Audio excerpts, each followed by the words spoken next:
Steps to lo-fi drums, 6 easy steps to lo-fi drums, and they are easy. 50% of these steps are probably just sample preparation, and the other 50% is the actual drum programming. So let's get straight into it. So step number 1, sample selection and processing.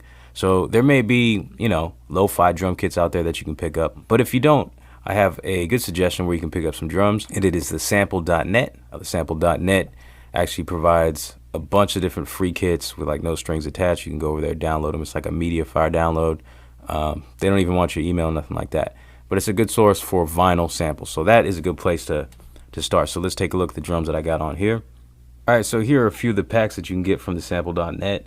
I like these underground vinyl packs. There's volume 1, volume 2, volume 3, bunch of vinyl packs here.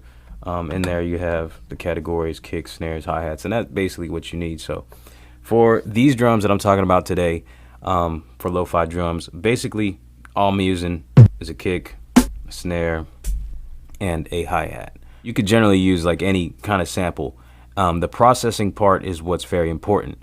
Just saying that using vinyl drums is a good source to begin with because they're already kind of gritty, kind of lo-fi in a way. You know, you got the vinyl noise, that kind of thing going on. But now that I have these drums, I want to start doing some processing. So very basic processing. If you go in the MPC to menu, program, edit, and head over here to your envelope filter tab, and then we just start cutting some of the highs. So by default we have the low 2 filter, so we want a low pass filter on here. And for the kick, I'm going to do the most processing, probably, or the most filtering. And then I do want to roll highs off for the snare, maybe not so much, and then also for the hat. And this is just to mellow out the highs and kind of give you a chill vibe. So it's a element of lo-fi. It's just kind of very mellow. So them highs that may be kind of harsh at times are just cut out. Okay, so step number 2, your tempo. Lo-fi tends to be kind of on the slower side, and I've heard it said from anywhere from 60 to 90 beats per minute. But it really is up to you. It doesn't really matter. My sweet spot is somewhere in the 70s. So I've done a couple here, 72, 75, and I'm going to do one at 79 beats per minute. So a little bit of the higher end of the 70s, but this is a good tempo that I want to work in now. So, okay, step number 3 is your swing. Now this is going to be driven by your hi-hat. And this is kind of the pattern that I feel out of a lot of lo-fi music that I've heard and programmed myself. Now I always recommend turning quantize off so you can really get that human feel in there, but if you are having trouble, I figured out some swing settings here on the MPC. So let's take a look at that. So if you go into TC and then adjust your swing, I found that at about 58 is about nice. And then you could also do like shift timing, so it'll offset it off the grid a little bit. And I was experimenting anywhere up to 5. All this is all your preference, just something to experiment with, but kind of get it off the grid so it's more human feeling. I'll just close that out, and then if I hold shift and hit note repeat, I can pull up the note repeat and just have it latch. And this pattern is about a 1/8 note. So I can go ahead and program this in. We'll do it for 4 bars.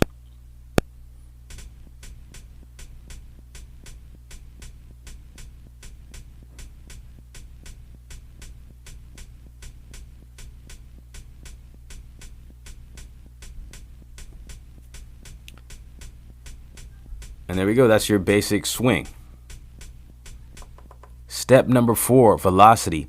Like I said, you could play with quantize off and use your natural feel. Up until this point, a lot of times I'll program with full velocity on. So that's what I've done in this case. Full level is what I'm saying. So there's a button for that. So let's take a look. So there's a button for full level. I've kept this on. So if I'll turn this note repeat off. And if I go into the grid view and then zoom out, we'll see all my notes for my hi-hats. Now they're all one single color. They're red. And if I click up, I can see the bars, so the level of the velocity, meaning volume. So at this moment, every note that I hit with the hi-hat is at the same exact volume. So if you're playing with quantize off and with full level off, you'll maybe be able to get some more of that natural feeling going. But if you do program it this way, you can program in velocity changes. So looking at this, I want to click velocity, and then I'm going to select the little, what do we call this, like a square lasso type of tool, I'm not sure. But then I'll click on the grid, because at this moment they're all selected. You can see this little white line above them all. When I click, it'll deselect, and I want to do this individually. And basically what I'm going to do is I'm going to click this Q link so I can have some easier navigation. I could zoom in, and then I'm going to select every other note. And then if I use this Q link knob, I can scroll through and get to the next ones.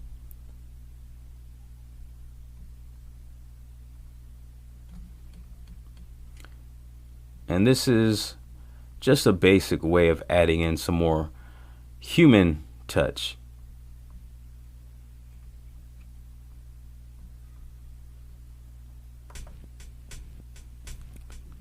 So you can hear there, the volume is going up and down, adding a little bit of a more human vibe to it. So step number 5 is your kick and snare programming.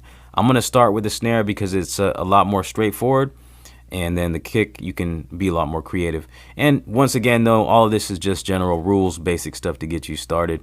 Do what you want. So let's take a look at the snare. So I'm going to move over to my snare track and then go back into the grid view. And then if you look at the grid at the very top, you have numbers, and these numbers represent the bar that you're on, or measure. Bar and measure are kind of interchangeable terms. So each bar or measure in common time in the 4/4 will have 4 beats. So if you look at the 1 here, this represents the bar or measure that you're on, and then if you go over, it'll say 1.2, 1.3, and 1.4. So the 0.2, the 0.3, and the 0.4 are the beat that you're on in the measure or the bar, if that makes sense. So from now on, I'm just going to say bar. So the snare's placement is going to be on the 2 and 4 of your bar. So you'll see 0.2 and 0.4. This is where I'm going to program my snare at. And I generally just like to have, with my snare, I could go on or off with the quantize. In this case, I'll leave it on, and I'll leave my settings that I have, my swing settings and my offset that I had on my hi-hat. I'm going to simply program this snare in for the next 4 bars on every 2 and 4 of each bar.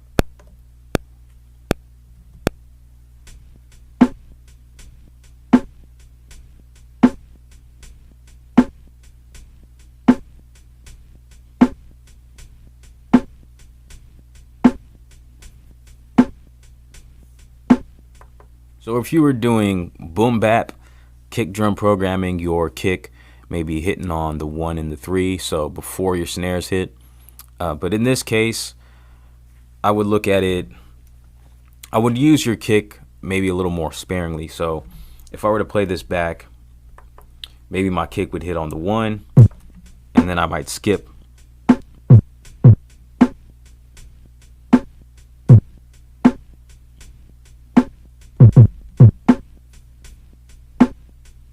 So I might skip a snare, not hit that kick right before that second snare within that bar.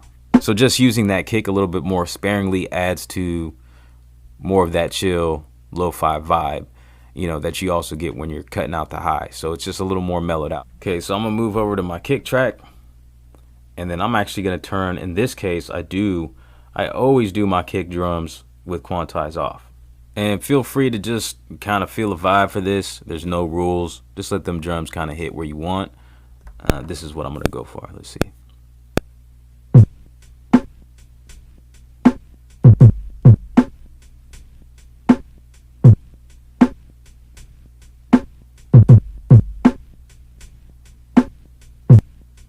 And then again, we might want to go to velocity.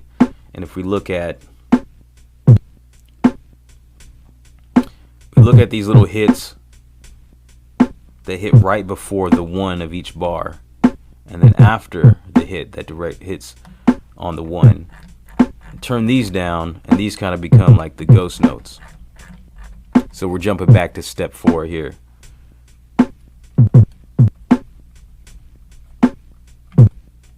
This just adds to a little more human feel. And those little imperfections are also what add to the mellow lo-fi vibe, right?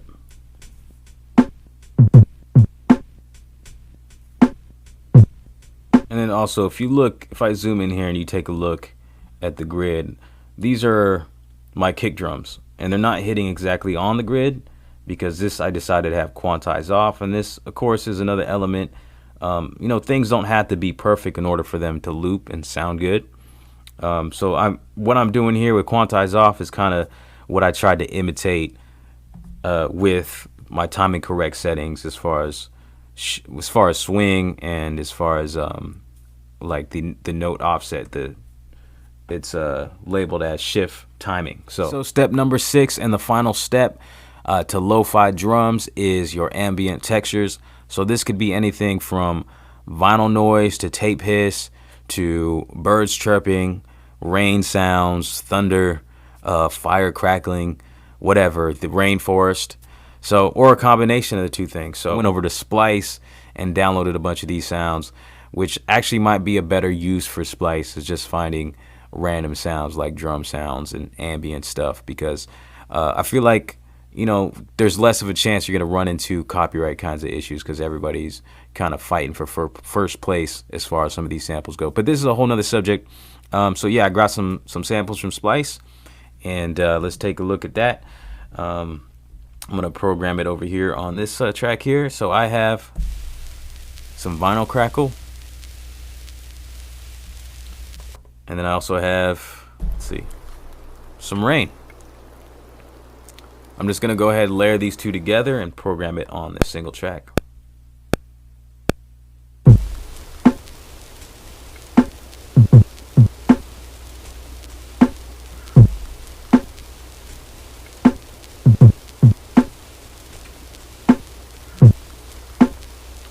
Then I might want to turn these down quite a bit. Just kind of give it more subtle vibe to it. Alright, so there you go, 6 easy steps to lo-fi drums. I hope they were easy. If you found value in this video, please give it a thumbs up and leave a comment in the comment section. That's the simplest, most inexpensive way to support the channel. If you want to support monetarily, you can become a patron for $1 a month. I have sample packs over there in exchange for your support, so I appreciate it. I also have t-shirts. There's a standalone Beatmaker t-shirt that I've made, and I also have some new ones coming, so take a look at that. There's a link in the description to a Teespring account. So there you go. Gotta be another way. Oh, affiliate links in the description. Affiliate links in the description. If you still haven't bought your MPC Live 2, your MPC ONE, any of the gear that you may be interested in that I may own, it's in the link in the description. So no extra cost to you when you buy something there. Over at Zounds, you will support the channel. So I appreciate it. Till next time, everybody stay humble, be bold, God bless, and run with your dreams.